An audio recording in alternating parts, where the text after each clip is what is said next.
In February, it was announced that Earth's outer atmosphere extends much further out than we originally first thought. So far, in fact, that it actually extends way past our own moon. 3 weeks since I made the argument, and then 50 years or 500 years, whatever you want to look at it, all that knowledge and science that we thought we had about the moon and the atmosphere rewritten. Because apparently there is atmosphere all the way to the moon. Look at this. And that's right, the flat earthers came out in force. That was Stinky Cash there talking in that video. Remember him? He is one of Red Pill Philosophy's go-to people when he's conducting his high IQ research. Well, another old foe popped his head above the parapet last month.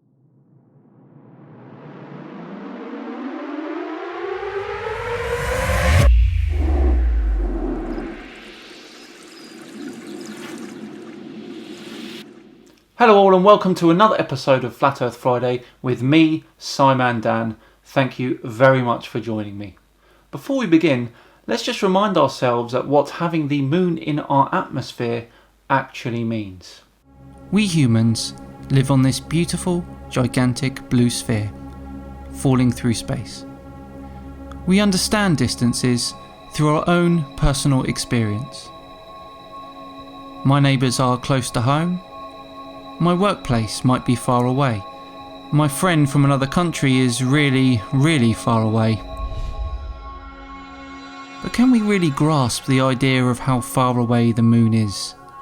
We've seen drawings, images, and most of us are comfortable with the notion that the moon is far. If we would represent our solar system in our science books with to scale distances, we'd need scrolls upon scrolls of foldable drawings.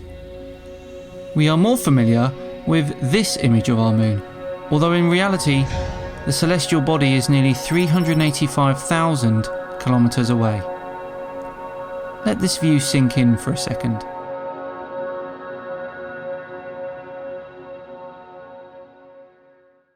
Earth has a geocorona, a tenuous cloud of hydrogen atoms that extends way beyond our normal atmosphere. And when I say tenuous, I mean tenuous. With only 70 hydrogen atoms per cubic centimetre on average at about 60,000 kilometres up. And by the time we get to the moon's distance, there are on average 0.2 hydrogen atoms per cubic centimetre. That's like being the only man in China. For all intents and purposes, that would still be a vacuum here on Earth.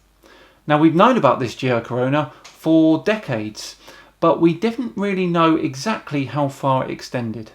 That is, until now. And quite brilliantly, every single flat earther worth his salt has jumped on it, including our old friend Flattening Atheism. Do you remember him? He was the guy that defaced a globe in Walmart. Well, you know what, this is the United States, I'm just going to call it United Fakes. I'm just going to put fake over it. Yes, that's right, he is writing with permanent marker all over a decorative globe that's sitting on a Walmart shelf. And, you know, Mexico, fake, South America, fake. He released a video last month where he's taken issue about this new information regarding our atmosphere. Let's take a few moments before we hear what he has to say.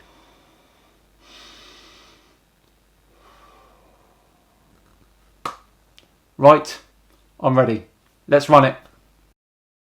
There's a war on your mind, it's the crime of history.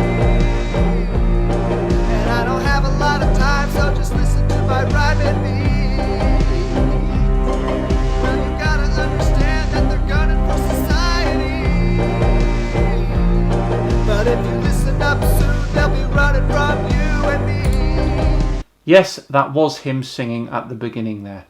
Good afternoon, everybody. How you doing? Flattening Atheism here, coming to you with a quick video that I know by now everyone's already talking about, so I'm not going to beat a dead horse, but this is regarding the European Space Agency report about the moon being inside the atmosphere of the Earth.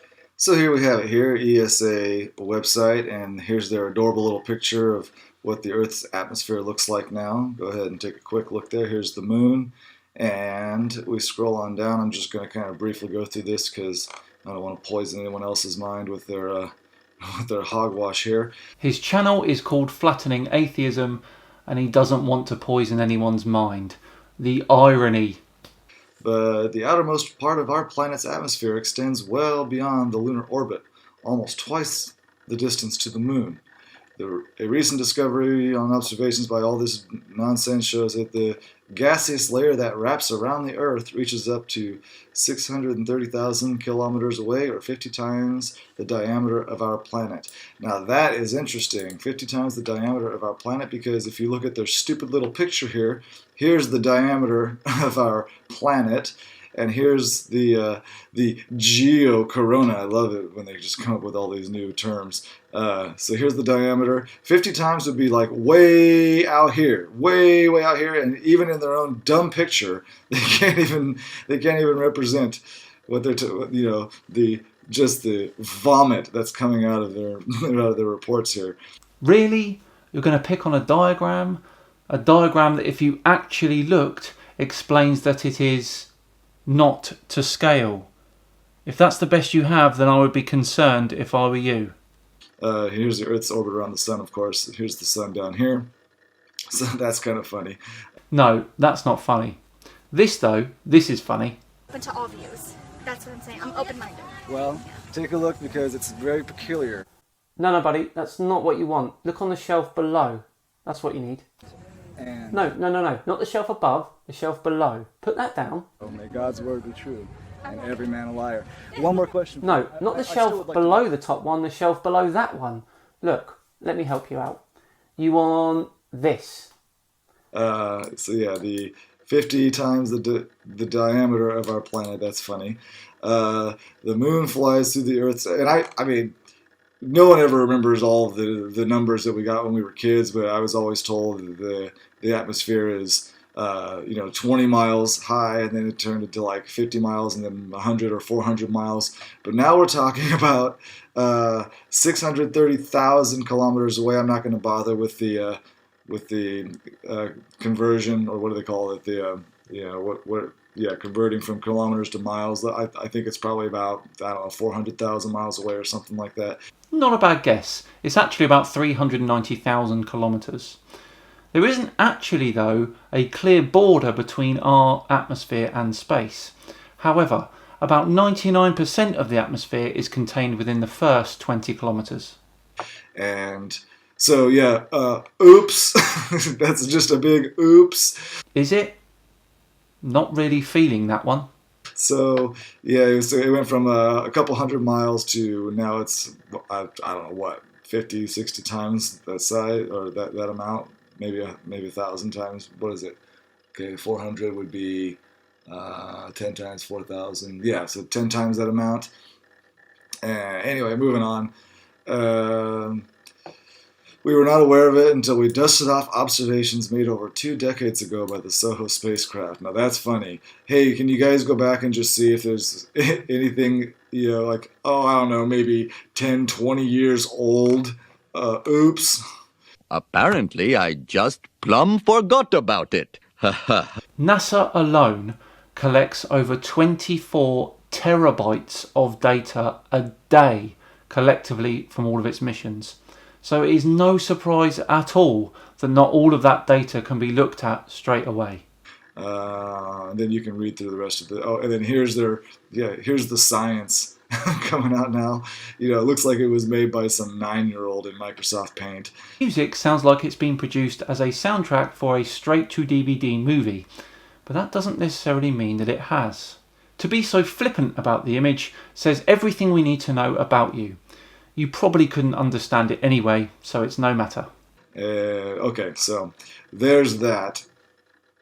So, and I know that the ESA and NASA and all the other space agencies across the planet are the same half-breed, animal, but I'll tell you what, if they are such half-breeds, how about I invite you onto my channel for a live stream, and I'll ask you questions that the astronauts have to answer during the selection process.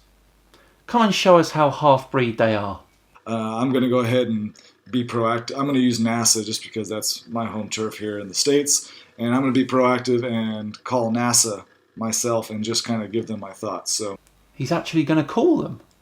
Here I am, I'm calling NASA, after finding out this really important information. Oh, he's joking.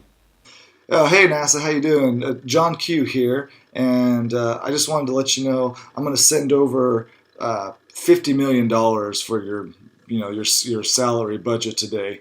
Just another honest day's wages for the common man, like the rest of us. But I'd like to ask, just kind of a general question, kind of ordinary common man questions, and which I know I'm just a humble commoner with 20 years education and several degrees, including a master's. In music, I believe, not science. But I don't think, gooder than all of you guys. Gooder? Gooder? How many degrees was it? Who work over there, all you, super smart astronauts. And I just wanted to send over a few questions that can make your organization work more betterer.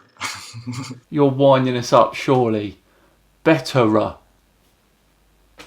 So, for $50 million a day, can you find someone on your staff to double check and make sure that there isn't some kind of, forgotten, overlooked data hanging around that's 20 years old? I've already explained this, and it's becoming harder and harder to understand his vocabulary. So let's wrap this one up for today. Well, that brings another episode of Flat Earth Friday to a satisfying close. It was really nice to put that moon in our atmosphere thing to bed. I really hope you enjoyed it. If you did, a like and subscribe will be thoroughly appreciated. I have, as ever, been Simon Dan. Have yourselves a fantastic weekend, and I'll see you all on Tuesday for some mud floods. See you then.